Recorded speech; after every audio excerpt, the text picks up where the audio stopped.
So we will start the presentation with Singapore government system. Singapore has a long and fascinating history, and its government system have evolved over time to meet the needs of the country. In the early days, Singapore was a British trading colony. It was then part of the Strait Settlements, a British colony that also included Penang and Malacca.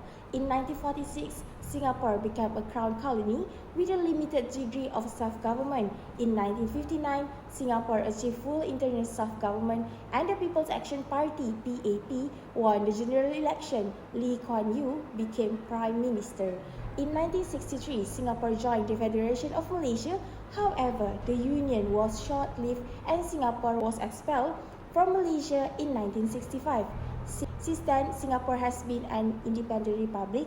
The PAP has continued to rule Singapore, winning every general election since independence. For the government structure in Singapore, Singapore is a parliamentary republic, which means that the head of state is a president who is elected by the people, but the head of government is a prime minister who is appointed by the president.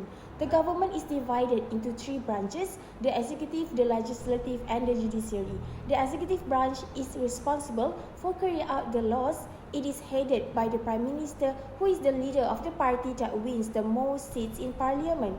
The Prime Minister appoints the Cabinet, which is the group of ministers who are responsible for running the government. The legislative branch is the Parliament of Singapore. It is unicameral, which means that it has only one house. The parliament is made up of 93 members who are elected by the people. The judiciary is responsible for interpreting the laws.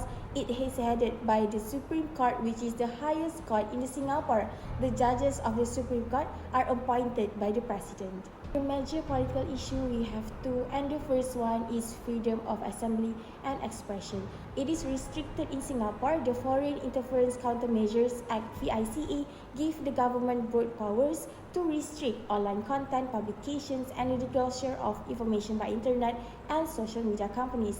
The Public Order Act (POA) requires police authorization for all cause-related meetings held in a public or private place if members of the general public are invited. The government has used these laws to restrict protests and demonstration on a number of occasions. And the second one is about freedom of media expression and belief. Government-linked enterprises own all domestic newspapers, radio stations, and television networks.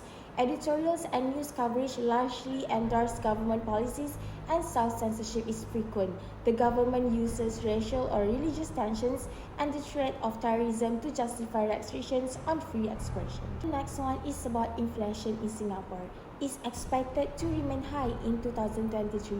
The government has implemented several measures to combat inflation, including hiking interest rates and tightening monetary policy. However, these measures have had little impact so far. Many Singaporeans, particularly low-income families, are feeling the pinch as the cost of living rises. This is fueling political unrest, and the government is under increasing pressure to do more to address the problem. The government is attempting to strike a tough balance. It must take efforts to reduce inflation while also avoiding actions that might harm the economy. Without further ado, we go to latest foreign policy for Singapore. The first one is security. Singapore must always maintain a credible and deterrent military defense. And the next one, friendship. Singapore must promote and strengthen its relationship with its neighbors in all fields. Trade. Singapore is committed to preserving a free and open multilateral trade system. And the last one is globalism. Singapore is a global citizen who is devoted to tackling global issues. So for the conclusion of Singapore, they are a good and competent government is essential for the stability and prosperity of any country. Singapore's government is constantly looking for solutions to problems in all sectors, including politics, economy, and society. Singapore is a small city-state that has achieved great things, but it cannot rest on its laurels. The government must continue to work hard to ensure that Singapore remains a prosperous and stable country. Thank you for watching. Assalamualaikum.